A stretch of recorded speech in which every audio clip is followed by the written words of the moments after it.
में पूरी कर ली जानी है, इसका आश्वासन दिया गया था मुख्यमंत्री की ओर से। मंशा को लेकर सवाल उठ रहा है किशोर जी, नीयत को लेकर किस तरह की बातें उठ रही है, ऐसे में क्या स्पष्ट नहीं किया जाना चाहिए? देखिए, मैं इस बात को इस तरह से शुरू करूंगा कि सारी बातें नजरिया पे तय होती हैं। अगर हमारा नजरिया सही है तो चीजें स्पष्ट दिखेगी, अगर नजरिया मेरा डाइल्यूटेड है तो चीजें अस्पष्ट दिखेगी। दिलीप बाबू किस नजरिए से देख रहे हैं मुझे नहीं मालूम। नजरिया तो आप बता रहे हैं, आप नियत भी तो देखिए, ये नियत पर सवाल उठा रहे हैं। इन्हें भी दिख रहा है कि नियत होती तो बिना रोस्टर के नियुक्ति प्रक्रिया पूरी हो जाती है, और नियत नहीं होगी तो रोस्टर का बहाना होगा। एक छात्र का नजरिया स्पष्ट है, छात्र तैयारी कर रहा है, उसने ट्रैक रिकॉर्ड को देखा है।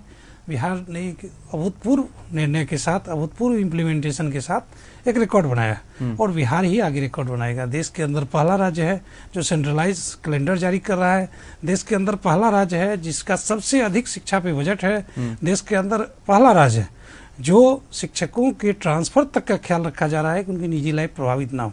कहीं पहला राज्य इस मामले में भी रिकॉर्ड बनाने वाला ना हो जाए कि पिछले चुनाव में की गई घोषणा को अगले चुनाव से पहले पूरा किया जा रहा है। ये तो 20 साल से हमारी सरकार है, और 20 साल में ऐसा नहीं हुआ है तो आगे होने की संभावना भी नहीं है। तो आप बिल्कुल स्पष्ट रहे, और मैं चाहूंगा कि दिलीप जी जैसे व्यक्तियों को भी स्पष्ट होना चाहिए कि सरकार जो कहती है वही स्पष्ट। ये कैसे होंगे? बीपीएससी का कैलेंडर ये देखकर परेशान है कि 2026 में कोई हलचल ही नहीं है, तो मतलब इस साल कोई नियुक्ति की प्रक्रिया ही नहीं होगी। आप कह रहे हैं कैलेंडर फिर से संशोधित किया जा सकता है, तो जब बिना रोस्टर के परीक्षाएं ली जा सकती है पहले भी, तो उन्हीं प्रक्रियाओं को फिर से क्यों नहीं अनुपालित किया जा सकता है? नहीं, बिल्कुल किया जा रहा है। और देखिए, कई सारे कॉम्प्लिकेशंस हैं, विभाग को कॉम्प्लिकेशंस को क्लियर करके रिक्रूटमेंट लाना होता है, क्योंकि कई गुट हैं, कई दबाव की राजनीति भी होती है। कोई हाई कोर्ट चला जाता है, कोई कहीं और चला जाता है। हम लोग नहीं चाहते किसी कोर्ट के मामले में फंस के नियुक्ति प्रक्रिया हल्ट हो, रुके।